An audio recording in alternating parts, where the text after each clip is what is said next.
প্রশাসক নিয়োগের পর দেশের প্রায় সব পৌরসভা ও সিটি কর্পোরেশনে কাজের গতি বেড়েছে। তবে কাউন্সিলরদের অনুপস্থিতিতে বিপাকে পড়েছেন সেবাগ্রহীতারা। তবে থমকে আছে বড় ধরনের উন্নয়ন কার্যক্রম। প্রতিনিধিদের তথ্য ছবিতে ডেস্ক রিপোর্ট।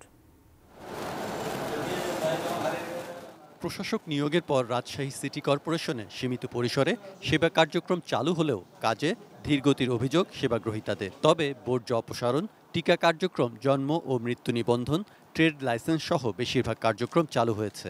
আমরা আসলাম যে আমাদের অনেক বাড়ি খাজনা ট্যাক্স এগুলো মানে ট্যাক্স মাক্সের যেগুলো বিষয় ওগুলো জানতে, তো ওনারা বললো যে আমরা নতুনভাবে এখন এটা কোনো শুরু করিনি। প্রশাসক একজন মেয়রের দায়িত্ব পালন করেন এবং প্রশাসক নিজেও কিন্তু সিটি কর্পোরেশনের আইন অনুযায়ী একজন কাউন্সিলর। অর্থাৎ যদি কেউ স্বাক্ষর না করতে পারে, প্রশাসক সবগুলো জিনিসেরই স্বাক্ষর করতে পারবেন। বরিশাল সিটি কর্পোরেশনের প্রশাসক নিয়োগের পর নগর ভবনের কার্যক্রমে গতি ফিরে আসলেও মাঠ পর্যায়ে নাগরিক সেবার মান বাড়েনি। বেশিরভাগ কাউন্সিলর অনুপস্থিত থাকায় নগরবাসী পাচ্ছেন না তাদের কাঙ্ক্ষিত সেবা। নগরবাসী হিসাবে জনপ্রতিনিধি থাকা দরকার। জনপ্রতিনিধি ছাড়া সব সমস্যার সমাধান হয় না।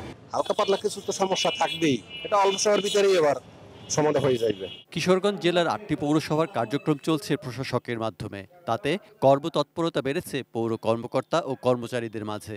তবে জন্ম মৃত্যু নিবন্ধন, নাগরিকত্ব সনদসহ অনেক কাজে কাউন্সিলরদের প্রত্যয়নপত্র প্রয়োজন হয়। তাদের অনুপস্থিতির কারণে এসব সংগ্রহ করতে হিমশিম খেতে হচ্ছে অনেককে। শিয়া বাটার ও ভিটামিন ই সমৃদ্ধ Lily glam beauty soap. Lily, always beautiful.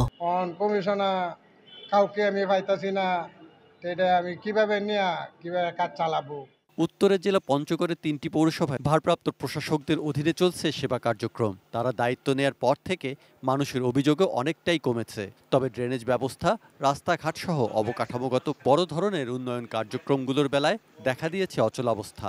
নির্দেশনা দেওয়া হয়েছে সকল নিম্ন থেকে উচ্চ পর্যায় পর্যন্ত কেউ যদি তার কর্মে ফাঁকি দেয়, দায়িত্বে অবহেলা করে, তার বিরুদ্ধে দ্রুত ব্যবস্থা নেওয়ার কথা বলা হয়। Saikat Dasgupta, desk report, ATN news.